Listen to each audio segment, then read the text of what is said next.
नमस्कार विद्यार्थी मित्रांनो, स्वागत आहे तुमचं चालू घडामोडीवाला या युट्यूब चॅनलमध्ये. मित्रांनो, पोलीस भरती, सरळ सेवा, एमपीएससी तसेच इतर सर्व स्पर्धा परीक्षांसाठी उपयुक्त असणाऱ्या चालू घडामोडी तुम्हाला मिळणार आहे पीडीएफ स्वरूपात, अगदी मोफत आणि क्विज स्वरूपात सुद्धा आपल्या टेलिग्राम चॅनलवर. त्यासाठी तुम्हाला चालू घडामोडीवाला हे टेलिग्राम चॅनल जॉईन करायचे, ज्याची लिंक डिस्क्रिप्शन मध्ये दिलेली आहे. सोबतच रील स्वरूपात बघण्यासाठी तुम्ही आपल्या इंस्टाग्राम आणि फेसबुक अकाउंटलाही फॉलो करू शकता. जर तुम्ही आतापर्यंत आपल्या युट्यूब चॅनलला सबस्क्राईब केलं नसेल, सबस्क्राईब करा, बेल आयकॉन दाबा, लाईक करा, कमेंट करा. तुमची एक लाईक, एक कमेंट आम्हाला खूप प्रोत्साहन देते आणि व्हिडिओला जास्तीत जास्त शेअर करा. आज दिनांक 2 मे 2026. सुरुवात करूया आजच्या प्रश्नांना. आजचा आपला पहिला प्रश्न आहे, 1 मे 2026 रोजी भारताचे नवीन संरक्षक आणि लेखा महानियंत्रक म्हणजेच CGDA म्हणून कोणी पदभार स्वीकारला? आणि या प्रश्नाचं उत्तर आहे ऑप्शन बी, अनुग्रह नारायण दास. खूप महत्वाचा प्रश्न आहे, कारण संरक्षण लेखा महानियंत्रक खूप महत्वाचं पद असतं देशातलं, एकमेव म्हणजे एकच पद असतं देशामध्ये असं. प्रश्न क्रमांक 2, 1 मे 2026 रोजी हिंदुस्तान एरोनॉटिक्स लिमिटेड च्या अध्यक्ष आणि व्यवस्थापकीय संचालक पदाचा कार्यभार कोणी स्वीकारला? आणि या प्रश्नाचं उत्तर आहे ऑप्शन बी, कोटार रवी. दोन महत्वाच्या नियुक्त्या आहे, त्याच्याबद्दल बघूया. तर हिंदुस्तान एरोनॉटिक्स लिमिटेड म्हणजेच हाल नियुक्ती कोटा रवी, श्री कोटा रवी यांचं पद आहे अध्यक्ष आणि व्यवस्थापकीय संचालक CMD. आणि यांच्याबद्दल वैशिष्ट्य किंवा विशेष आहे, कोटा रवी यांनी यापूर्वी HAL म्हणजेच हिंदुस्तान एरोनॉटिक्स लिमिटेड मध्ये संचालक ऑपरेशन्स या विभागात काम केलेलं आहे आणि कंपनीला महारत्न दर्जा मिळवून देण्याचा त्यांचा मोठा वाटा आहे. तर संरक्षण आणि लेखा महानियंत्रक CGDA यांची या ठिकाणी नियुक्ती झालेली आहे अनुग्रह नारायण दास यांची.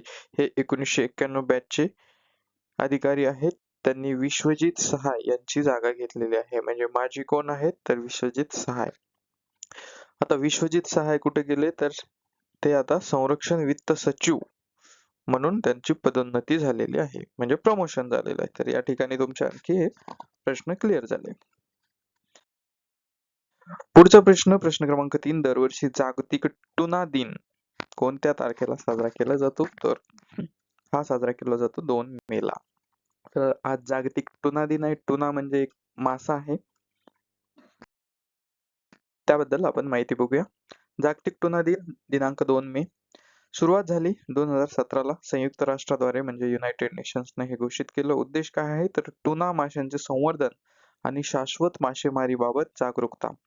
तर परीक्षेसाठी महत्वाचे मुद्दे काय आहेत? तर पोषण, omega 3 fatty acids, vitamin B12 आणि प्रथिनांचा उत्तम स्रोत आहे टुना मासा. अर्थव्यवस्थेमध्ये याचा वाटा आहे, जागतिक अन्न सुरक्षा आणि अर्थव्यवस्थेत टुना माशाचा मोठा वाटा आहे. वैशिष्ट्य आहे, हा मासा अत्यंत वेगाने पोहतो आणि ब्ल्यूफिन टुना ही प्रजाती उष्ण रक्ताची असते, त्यांचं रक्त गरम असतं. तर संकट, अति मासेमारीमुळे या माशांच्या अनेक प्रजाती नामशेष होण्याच्या मार्गावर आहे. तर वन लाईनर तथ्य जर बघायचं झालं तर शाश्वत मासेमारीला प्रोत्साहन देण्यासाठी दरवर्षी 2 मे हा दिवस पाळला जातो, जागतिक टुना दिन म्हणून. ठीक आहे. प्रश्न क्रमांक 4, महाराष्ट्र सरकारने कोणत्या माशाला अधिकृत राज्य मासा म्हणजेच स्टेट फिश म्हणून घोषित केले आहे? ठीक आहे. तर आता टुना मासाचा दिवस आहे, तर हाही प्रश्न त्या अनुषंगाने आपण घेतलेला आहे. तर सिल्व्हर पॉपलेट किंवा पॉम्फ्रेट असं सुद्धा याला म्हणतात. ठीक आहे. तर महाराष्ट्र राज्याची मानचिन्ह, ठीक आहे, राज्य मासा आला तर आपण इतर मानचिन्ह काय आहे त्याच्यावरही नजर टाकू. या स्लाइडचा एक स्क्रीनशॉट वाटल्यास घेऊन ठेवा. तर राज्य मासा आहे सिल्वर पॉपलेट, ज्याला पॉम्फ्रेट म्हणतात. राज्य फुलपाखरू आहे ब्ल्यू मॉर्मॉन, म्हणजे राणी पाकोळी. ठीक आहे. 2015 मध्ये असं घोषित करणारं महाराष्ट्र हे देशातील पहिलं राज्य ठरलं होतं, राज्य फुलपाखरू. राज्य वृक्ष आहे आंबा, राज्य फुल आहे जारूळ, त्याला तामण म्हटलं जातं. राज्य प्राणी आहे शेकरू, मोठी खार, भीमाशंकर मध्ये हे आढळतं जास्त प्रमाणामध्ये. तर राज्य पक्षी आहे हरोली, ज्याला हरियाल सुद्धा म्हटलं जातं. राज्यगीत आहे जय जय महाराष्ट्र माझा, राज्य खेळ आहे कबड्डी, राज्य कांदळवन वृक्ष पांढरी चिप्पी. ठीक आहे, तर हे राज्याची मानचिन्ह आहे. प्रश्न क्रमांक 5, जगातील सर्वात रुंद 8 पदरी बोगदा जो 8.92 किलोमीटर लांबीचा आहे खालीलपैकी कोणत्या प्रकल्पाचा भाग आहे? आणि हा आहे Mumbai Pune missing link, option B. प्रश्न क्रमांक 6, मुंबई पुणे द्रुतगती मार्गावरील मिसिंग लिंक प्रकल्पाचे उद्घाटन 1 मे 2026 रोजी कोणाच्या हस्ते करण्यात आले? आणि या प्रश्नाचं उत्तर आहे ऑप्शन सी, देवेंद्र फडणवीस, मुख्यमंत्री यांनी कालच हे उद्घाटन केलेलं आहे. याच्याबद्दल माहिती बघूया. मुंबई पुणे मिसिंग लिंक पूल केबल स्टेड ब्रिज आहे. प्रकल्पाचे नाव Mumbai Pune expressway. Missing link प्रकल्प स्थान आहे खोपोली एक्झिट जवळ. पूल क्रमांक 1, रायगड जिल्हा. उंची या पुलाच्या पायलॉनची म्हणजे खांबाची उंची 182 मीटर आहे आणि विक्रम हा भारतातील सर्वात उंच रस्त्यावरील पूल आहे ठरणार आहे.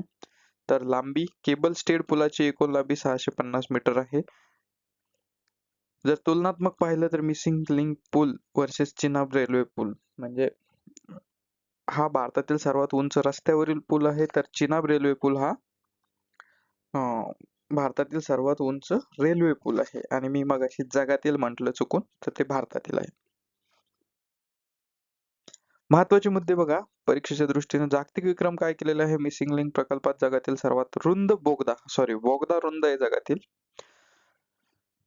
8 लेनचा बोगदा आहे. उद्घाटन 1 मे 2026 महाराष्ट्र दिन रोजी होण्याचे नियोजित आहे. आता हे नियोजित आहे, याआधी होतं, काल ऑलरेडी झालेलं आहे. ठीक आहे. याचा फायदा, या प्रकल्पामुळे मुंबई ते पुणे प्रवासाचा वेळ 20 ते 25 मिनिटांनी कमी होणार आहे. तर चिनाब पूल हा उंचीच्या बाबतीत नदी पात्रापासून मोठा आहे, मात्र मिसिंग लिंक पूल हा रस्त्यावरील पुलांच्या श्रेणीत भारतातील सर्वाधिक उंचीचा आहे. मिसिंग लिंक प्रकल्पातील बोगदा हा लोणावळा तलावाच्या 180 मीटर खालून खोदला गेला आहे, जे अभियांत्रिकीचे एक उत्तम उदाहरण आहे. आणि याचं उद्घाटन मुख्यमंत्री देवेंद्र फडणवीस यांनी 1 मे 2026 रोजी केलेलं आहे. प्रश्न क्रमांक 7, क्रिकेटच्या मैदानात पंच म्हणजेच अंपायर म्हणून कामगिरी करणाऱ्या भारताच्या पहिल्या ट्रान्सजेंडर म्हणजे तृतीयपंथी व्यक्ती कोण ठरले आहे? आणि या प्रश्नाचं उत्तर आहे option A, R Ritika Shri. खूप महत्वाचा प्रश्न आहे कारण भारतातील पहिल्या ट्रान्सजेंडर व्यक्ती आहे. भारताच्या पहिल्या ट्रान्सजेंडर क्रिकेट पंच आर रितिका श्री या कोणत्या राज्यातील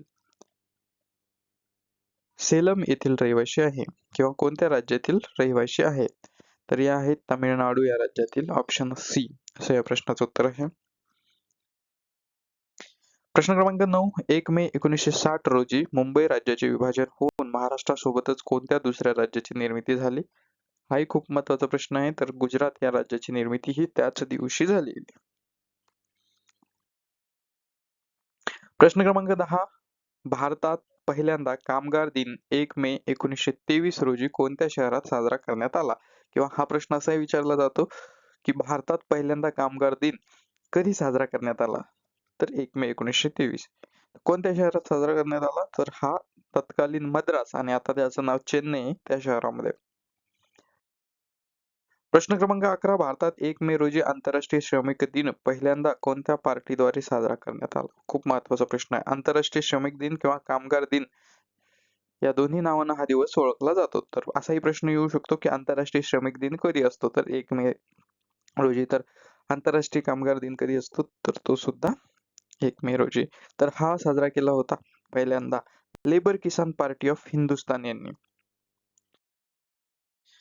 प्रश्न क्रमांक 12, 1 मे 1923 रोजी भारतात पहिल्यांदा कामगार दिन साजरा करणाऱ्या लेबर किसान पार्टी ऑफ हिंदुस्थानचे संस्थापक कोण होते?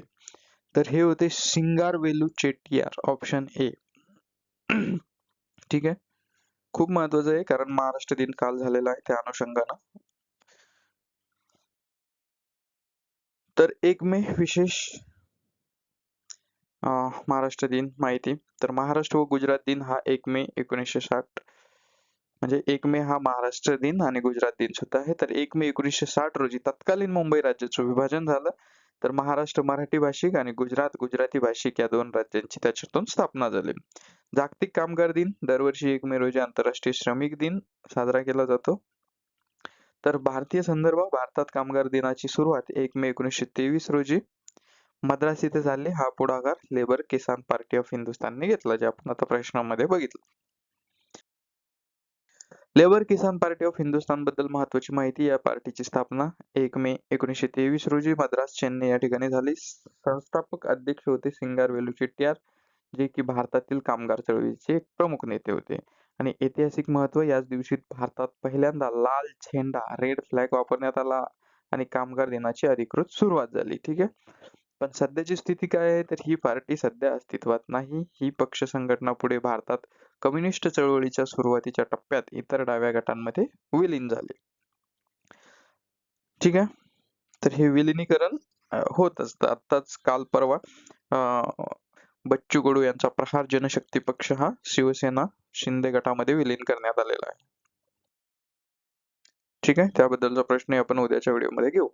प्रश्न क्रमांक 13, जय जय महाराष्ट्र माझा हे महाराष्ट्र राज्यगीत खालीलपैकी कोणी लिहिले आहे? तर हे लिहिलेलं आहे कवी राजा बडे यांनी, ऑप्शन बी. प्रश्न क्रमांक 14, महाराष्ट्र सरकारने जय जय महाराष्ट्र माझा या गीताला अधिकृतपणे राज्यगीत म्हणून कधी स्वीकारले? तर हे स्वीकारले 19 फेब्रुवारी 2023 ला. महाराष्ट्र राज्यगीत याच्याबद्दल महत्वाची माहिती. गीत आहे जय जय महाराष्ट्र माझा गर्जा महाराष्ट्र माझा.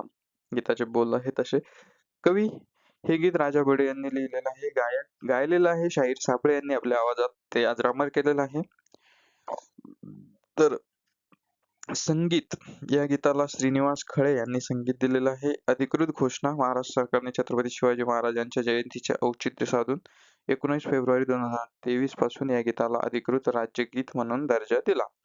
तर या गीताचा कालावधी सुमारे 1.41 मिनिटे इतका असून हे गीत वाजवताना किंवा गाताना राष्ट्रगीताप्रमाणेच सावध स्थितीत उभे राहून सन्मान राखणे अनिवार्य आहे. ठीक आहे. राष्ट्रगीतासाठी 52 सेकंद हा वेळ आहे. प्रश्न क्रमांक 15, मुंबई पुणे द्रुतगती मार्गावरील मिसिंग लिंक प्रकल्पाअंतर्गत बांधण्यात आलेल्या भारतातील सर्वात उंच पुलाची म्हणजे पायलॉन म्हणजे खांबावर आधारित किंवा केबलचा पूल उंची किती मीटर आहे? तर 182 मीटर ही उंची आहे. आणि सरदार माफ करा, सरदार वल्लभभाई पटेल यांचा जो पुतळा आहे, स्टॅच्यू ऑफ युनिटी, गुजरातमध्ये नर्मदा नदीच्या काठावर, त्याची ही उंची 182 मीटर आहे. त्या ठिकाणच्या विधानसभेच्या सदस्य संख्या जी आहे आमदारांची ती 182 आहे. आणि हा 182 आकडा त्यामुळे तीनही ठिकाणचा लक्षात ठेवा, म्हणजे तुम्हाला अडचण येणार नाही. तर मित्रांनो, हे होते आजचे प्रश्न. आजचा व्हिडिओ तुम्हाला कसा वाटला ते कमेंटमध्ये नक्की कळवा. आणि कमी वेळात जास्त अभ्यास करण्यासाठी चालू घडामोडीवालाच्या चारही प्लॅटफॉर्म सोबत जोडले जा. जास्तीत जास्त चॅनलला सबस्क्राईब करा, शेअर करा आणि सपोर्ट करा. व्हिडिओ शेवटपर्यंत बघितल्याबद्दल मनपूर्वक धन्यवाद. भेटूया पुढच्या व्हिडिओत. Thank you so much.